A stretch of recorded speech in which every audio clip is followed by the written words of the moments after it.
At its peak, Rome controlled an empire stretching from the foggy shores of Britain to the sun-scorched deserts of Mesopotamia. Over 65 million people lived under Roman rule, connected by 250,000 miles of roads, unified by a single currency, and protected by the most sophisticated military machine the world had ever seen.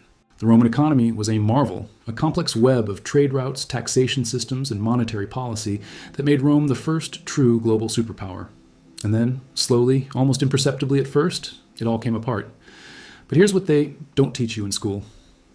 Rome didn't fall because of barbarian invasions. It didn't collapse because emperors went mad or because Christianity weakened the martial spirit. Those were symptoms, not causes. Rome fell because its economy imploded from within. The empire that conquered the known world couldn't conquer its own balance sheet. This is the sleepy economist, where money, power, and history collide. And the fall of Rome isn't ancient history. It's a warning. To understand how Rome's economy died, we need to understand how it lived. At its height in the 2nd century AD, under emperors like Trajan and Hadrian, Rome was an economic powerhouse unlike anything the world had seen. The Mediterranean Sea had become a Roman lake, Mare Nostrum, our sea. And across it flowed grain from Egypt, olive oil from Spain, wine from Gaul, silk from China via the Silk Road, spices from India, and slaves from everywhere. The city of Rome itself had become a metropolis of over 1 million people, a population density that wouldn't be matched in Europe again until London in the 19th century. The Roman economy ran on 3 pillars. First, conquest. Every new territory brought plunder, immediate wealth in gold, silver, and slaves that flooded back to Rome. More importantly, it brought tribute, a permanent stream of wealth flowing from the periphery to the center. Egypt alone sent 20 million modi of grain to Rome every year, enough to feed the capital's population for 4 months. Conquest wasn't just military glory, it was economic policy. The empire expanded because expansion paid for itself. Second, slavery. Modern estimates suggest that at the empire's peak, between 15 and 25% of the population were slaves. They weren't just domestic servants, they were the workforce of the entire economy. Slaves mined the silver and gold. Slaves worked the massive agricultural estates called latifundia. Slaves built the roads, aqueducts, and monuments. The Roman economy was quite literally built on human bondage, and that created a fundamental structural weakness. When conquest slowed, the supply of cheap slaves dried up and the whole system began to wobble. Third, currency. Rome created one of history's first true monetary economies. The denarius, a silver coin, became the universal medium of exchange across the empire. You could use the same money in Londinium that you used in Jerusalem. This was revolutionary. It meant goods could flow freely, prices could stabilize, and economic calculation could happen on a scale never before possible. The denarius wasn't just currency, it was trust made tangible, the promise that Rome would endure and that its money would hold value. But that trust was about to be betrayed. The cracks started appearing in the 3rd century AD, and they started with the military. Rome's borders were under constant pressure. Germanic tribes pushed from the north. The Sassanid Persian Empire threatened from the east. To defend an empire that stretched 2,500 miles from east to west, Rome needed more soldiers, which meant more money. But here's the problem. Rome had stopped expanding. The last great conquests had been under Trajan in the early 2nd century. After that, the empire went on the defensive. No new conquests meant no new plunder, no new tributaries, and no new slaves. The money stopped flowing in, but the expenses kept rising. Emperors faced an impossible choice: raise taxes and risk rebellion, or find another way to pay the legions. They chose the third option, the one that always seems brilliant in the short term and catastrophic in the long term. They debased the currency. It started subtly under Marcus Aurelius, the philosopher emperor. The silver content of the denarius dropped from 95% to about 79%. Citizens barely noticed, but once the door was opened, every successor walked through it. Septimius Severus reduced it further. Caracalla introduced the Antoninianus, supposedly worth 2 denarii, but containing only the silver of 1.5. By the time of the crisis of the 3rd century, the denarius contained less than 5% silver. What had once been money was now essentially bronze with a silver wash. This wasn't just inflation, it was the destruction of economic reality itself. When money loses meaning, everything built on it collapses. Merchants stopped accepting denarii at face value. They demanded payment in kind, in goods, or in gold. International trade, which had once made the Mediterranean a single market, began to fragment. Why would an Egyptian grain merchant accept worthless Roman coins when he could demand real value? The sophisticated monetary economy that had taken centuries to build unraveled in decades. Prices spiraled. What cost 1 denarius in 200 AD cost 50,000 denarii by 300 AD.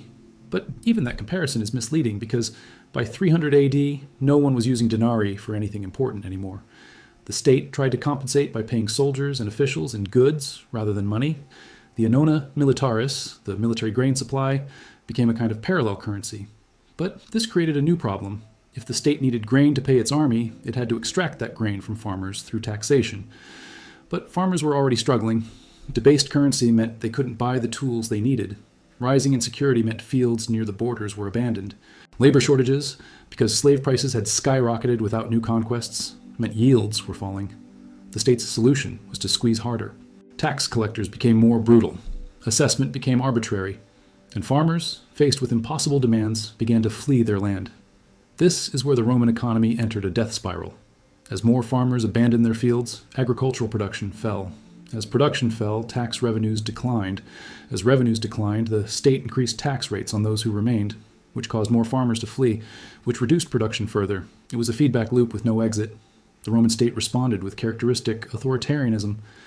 In the 332 AD, Constantine the Great issued a decree binding colony, tenant farmers, to the land. They could not leave, their children could not leave. It was hereditary serfdom by imperial decree. The Roman Empire, which had once represented the height of economic sophistication, had regressed to a feudal system. Free labor was replaced by tide labor. A monetary economy was replaced by payment in kind. The future of medieval Europe wasn't a dark age that followed Rome's fall. It was the system Rome itself created in its desperation to survive. But the agricultural collapse was only half the story. The other half was happening in the cities. Roman cities had always been more about consumption than production. They were administrative centers, garrison towns, and monuments to imperial power. They didn't manufacture wealth, they concentrated it. This worked fine when wealth was flowing in from conquest and tribute. But when those flows dried up, cities became unsustainable. The infrastructure that made Rome magnificent, the aqueducts, bathhouses, forums, and roads, required constant maintenance. That maintenance required money. As the tax base collapsed and currency became worthless, cities couldn't afford upkeep.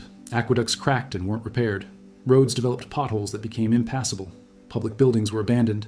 The urban population, which had swelled during the boom centuries, now had nothing to eat and nowhere to work. In Rome itself, the population that had peaked at over 1 million in the 2nd century had fallen to perhaps 100,000 by the 6th century. That's not a decline. That's an extinction event. And it wasn't because barbarians sacked the city, though they did. It was because the economic basis for supporting 1 million people in one place had vanished. The grain fleet from Egypt stopped coming reliably. The tax system that redistributed wealth from provinces to the capital broke down. The currency that allowed long-distance trade became worthless. Rome, the city, died. Because Rome, the economic system, died first. Here's the revelation that historians took centuries to understand. The barbarian invasions that supposedly destroyed Rome were themselves caused by Rome's economic collapse. In 376 AD, the Goths appeared at the Danube frontier, not as invaders but as refugees, fleeing the Huns. They asked permission to settle within the empire. Rome agreed, because Rome desperately needed manpower. Its population was declining. Its army was undermanned. The Goths seemed like a solution, but Rome's economy was so broken that it couldn't integrate them. Corrupt officials sold them food at extortionate prices. They were cheated, abused, and starved. In 378 AD, the Goths rebelled and defeated a Roman army at Adrianople, killing the Emperor Valens.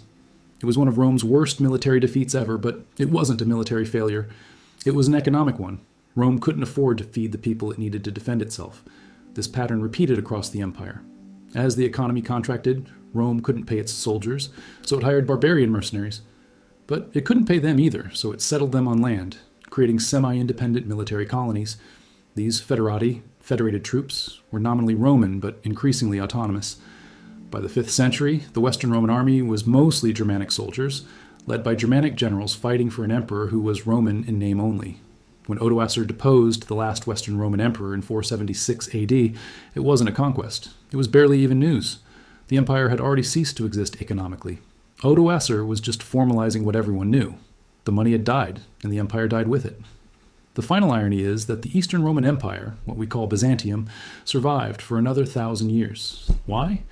Because it maintained economic stability. Constantinople controlled the grain supplies of Egypt and the trade routes to the east. It maintained a gold currency, the solidus, that held its value. It reformed its tax system, making it more efficient and less brutal. The Byzantine economy wasn't perfect, but it was functional, and that functionality bought a millennium of survival.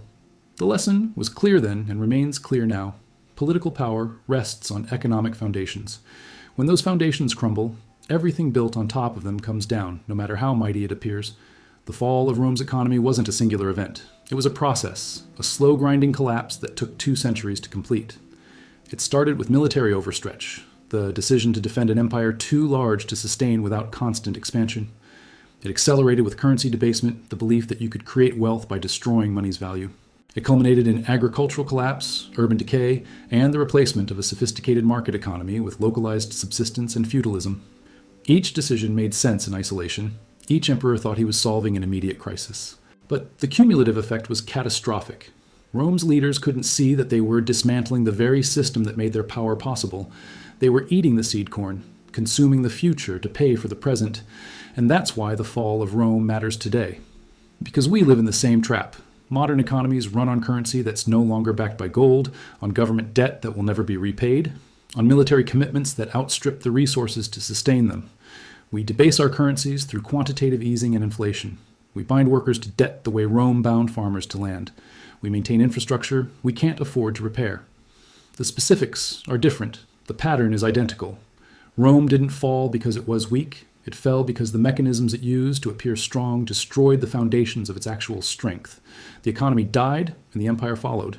That's not ancient history. That's a blueprint. And if we're not careful, it's a prophecy.